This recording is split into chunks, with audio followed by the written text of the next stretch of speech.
সম্মানিত দর্শক শ্রোতা, আশা করি যে যেখানে আছেন ভালো আছেন, সুস্থ আছেন। আমি এখন দাঁড়িয়ে আছি আমার দিরাই উপজেলার চাপ্তির হাওর, যেখানে এক সময় আপনারা দেখেছেন অথই পানি আর পানি। এখন দেখবেন ধান গাছ আর ধান গাছ। কিন্তু এই ধান গাছ দেখেন, এই ধান গাছের মধ্যে ধান লাগিয়েছে ঠিকই, কিন্তু পানি শূন্যতা কি পরিমাণ দেখেন। সেচের কিন্তু কোনো ব্যবস্থা নাই, সেচের কোনো মেকানিজম নাই, ফেটে গেছে। ধান গাছগুলো আস্তে আস্তে আস্তে আস্তে এমন অবস্থায় যাচ্ছে, শুকিয়ে যাচ্ছে। এখানে ধান হবে কি করে?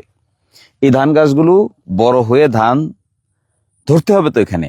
এখানে দেখেন মাটির মাঝখানে এমন কাঠ ফাটা ধরছে, যে কাঠ ফাটার কারণে এখানে আসলে প্রকৃত অর্থে ধান হওয়াটাই অসম্ভব হয়ে গেছে। এখানে ছিল হাওর, এখানে ছিল পানি, এখানে এখন হয়ে গেছে পানি শূন্যতায় ভুগছে। আমি আপনাদেরকে আগেও বলেছিলাম যে সময় আসতেছে এগুলো লেয়ারের নিচে চলে যাবে, এত নিচে চলে যাবে যে টিউবওয়েলও পানি পাওয়া যাচ্ছে না, সাবমার্সিবে এখন পানি পেতে হচ্ছে। কিন্তু এইখানে এমন একটা পজিশন দেখা দিচ্ছে যেখানে আসলেই প্রকৃত প্রস্তাবে কোনো পানি আর করা সম্ভব নয়। যারা কর্তৃপক্ষ আছেন, অথরিটি আছেন, যারা জনপ্রতিনিধি আছেন, আসুন না এখানে। এখানে আসেন না কেন? এখানে আসেন, দেখেন, লোকজন নিয়ে আসেন, সরকারের কর্তৃপক্ষকে নিয়ে আসেন, দ্রুত বেগে নিয়ে আসেন। দেখেন এই অবস্থা হলে কৃষি জমির বিপর্যয় হওয়া ছাড়া কোনো উপায় নাই। এমন বিপর্যয় হবে যে এখানকার মানুষ সত্যিকার অর্থে ভালো কোনো কিছুর সন্ধানই খুঁজে পাবে না। এই যে পানি শুকিয়ে যাচ্ছে, শুকিয়ে গিয়ে কাঠ ফাটা হয়ে গেছে, এখানে সেচ ইরিগেশনের কি ব্যবস্থা হবে? আপনারা যারা আছেন, কর্তৃপক্ষ, প্রশাসন, আসেন এখানে, আপনাদের প্রতিনিধি নিয়ে আসেন। শুক্রবারে আজকে উচিত ছিল আপনাদেরকে ফিল্ড ভিজিটে আসা, দেখা এই জমিগুলো কিভাবে এগুলো পরিণতিতে পরিবর্তন হবে। কোথা থেকে পানি পাবে তারা? কে দিবে পানি? কোথায় ডিপ টিউবওয়েল? কোনো কিছুই তো নাই এখানে। সেচ প্রকল্প করতে হবে এখানে।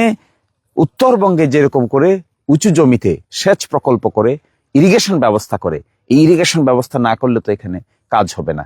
কৃষি বিভাগে যারা আছেন তারা আসেন, যারা সুনামগঞ্জের দায়িত্বশীল আছেন তারা আসেন, যারা সিলেটে আসেন তারা আসেন।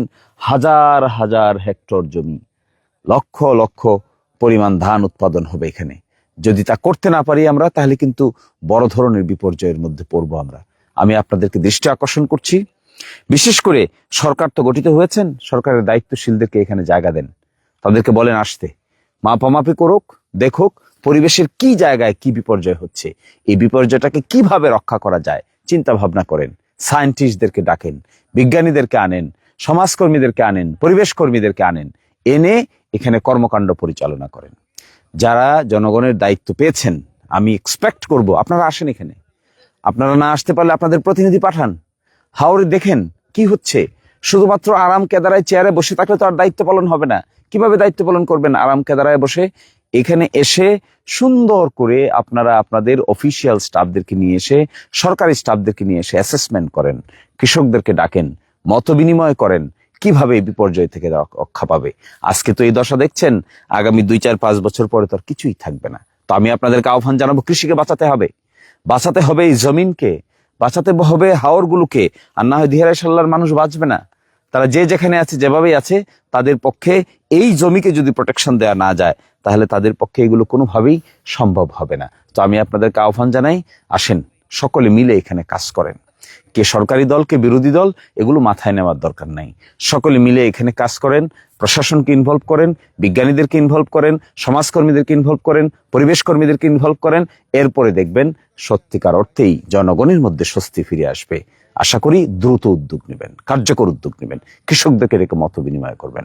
ভালো থাকুন, সুস্থ থাকুন। আল্লাহ হাফেজ।